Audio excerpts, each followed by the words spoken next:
O deserto, naquele tempo, não era vazio. Não era apenas areia, vento e silêncio. Era movimento. Era ritmo. Era um sistema vivo funcionando em perfeita sincronia. Enquanto hoje associamos o deserto à solidão, no Egito Antigo, ele era palco de uma das maiores operações humanas já organizadas. Homens caminhavam em fileiras longas, pés afundando na areia quente, ferramentas de cobre golpeando a pedra. Cordas grossas rangendo sob tensão, trenós deslizando lentamente, e o som do esforço humano ecoava por quilômetros. Tudo isso por um motivo que hoje pode parecer estranho, mas que para eles era absolutamente lógico. No Egito Antigo, a morte não encerrava a vida. Ela apenas mudava de forma. O corpo era uma passagem.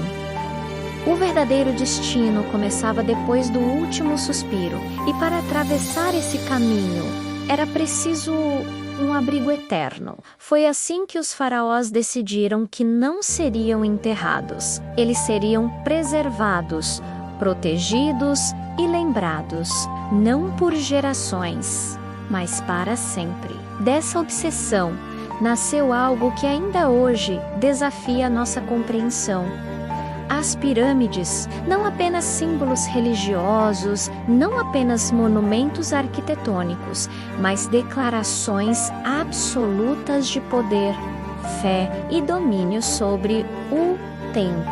A maior delas, a Grande Pirâmide de Gizé, erguida por volta de 2560 anos antes de Cristo, quando grande parte do mundo ainda vivia em pequenas aldeias. Mais de 2.300.000 blocos de pedra, cada um pesando entre 2 e 3 toneladas, alguns ultrapassando 80 toneladas.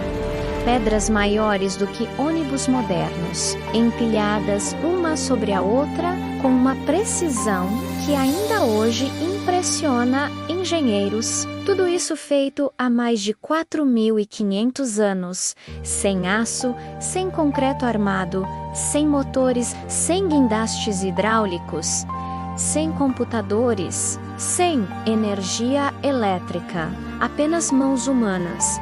Ferramentas simples, conhecimento prático acumulado por gerações e uma organização social que funcionava como um relógio. Agora, pare por um instante. Imagine construir algo assim hoje, mesmo com toda a tecnologia disponível. Jay Preston, agora imagine fazer isso sem absolutamente nada disso. Esse é o primeiro choque, mas não o único. O sol do deserto castigava sem piedade. Dias longos, calor extremo, trabalho repetitivo, exaustão constante. Mesmo assim, milhares de homens trabalhavam de forma coordenada. Nada era improvisado, nada era aleatório. Havia planejamento. As pedras vinham de pedreiras específicas, algumas próximas.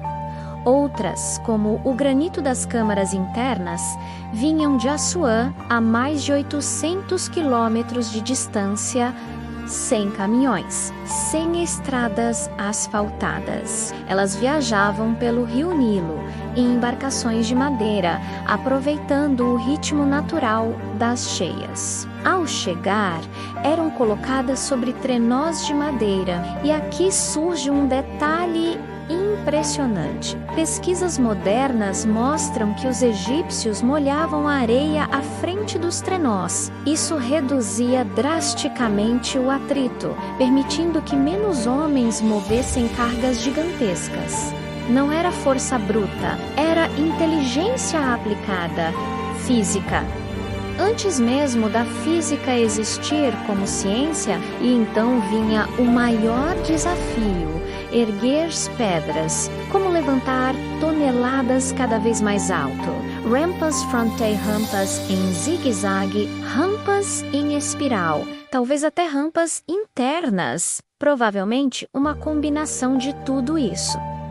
Nunca saberemos com certeza, porque os egípcios não deixaram manuais, não deixaram registros técnicos. Eles não construíram para explicar.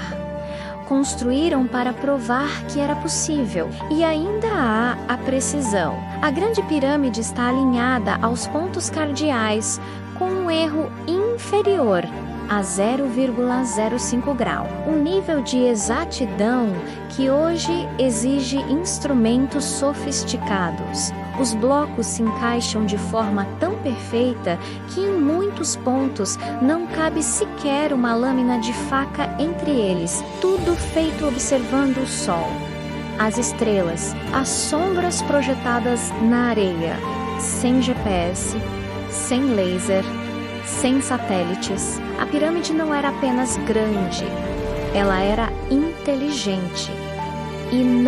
Ela não foi construída por escravos condenados à morte. Escavações revelaram vilas organizadas, alimentação adequada, cuidados médicos básicos. Eram trabalhadores especializados, orgulhosos do que faziam.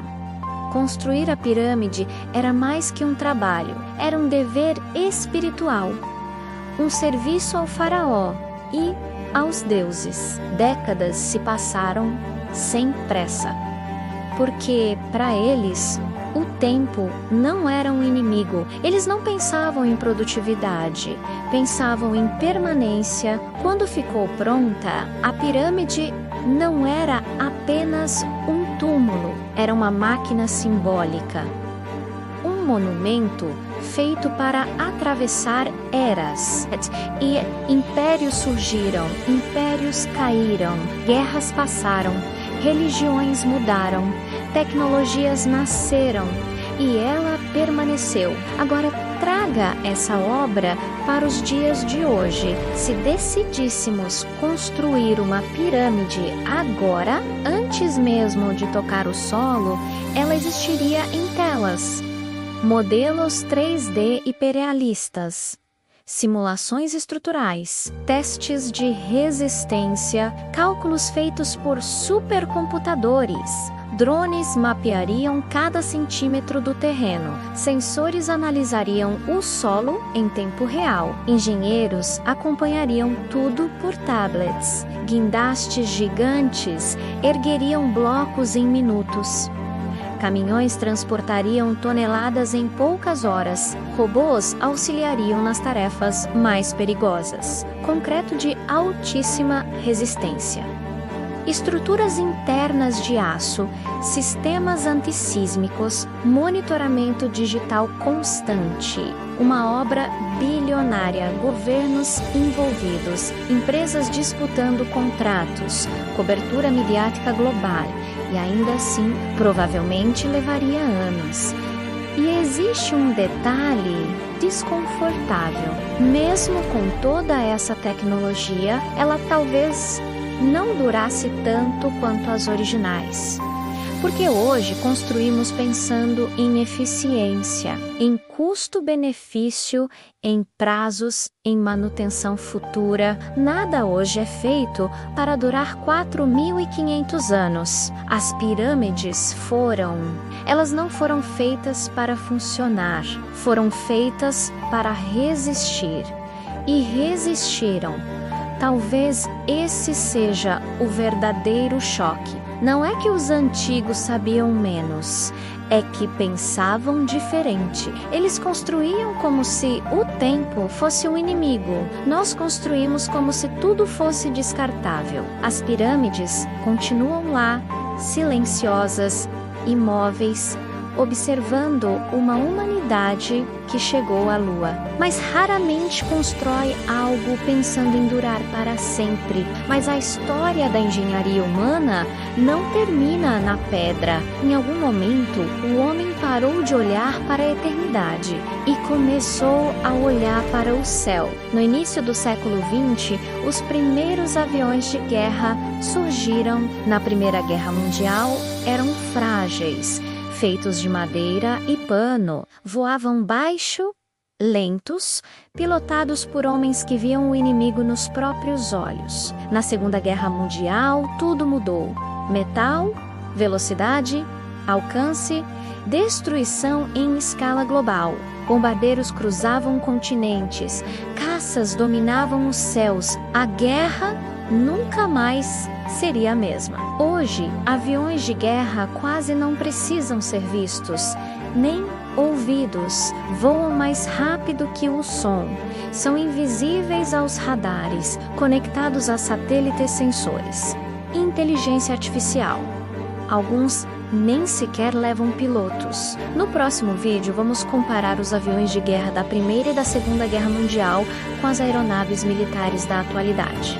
Para entender como, em pouco mais de 100 anos, saímos de estruturas frágeis de madeira para máquinas invisíveis capazes de decidir o destino de uma guerra, antes mesmo do primeiro disparo.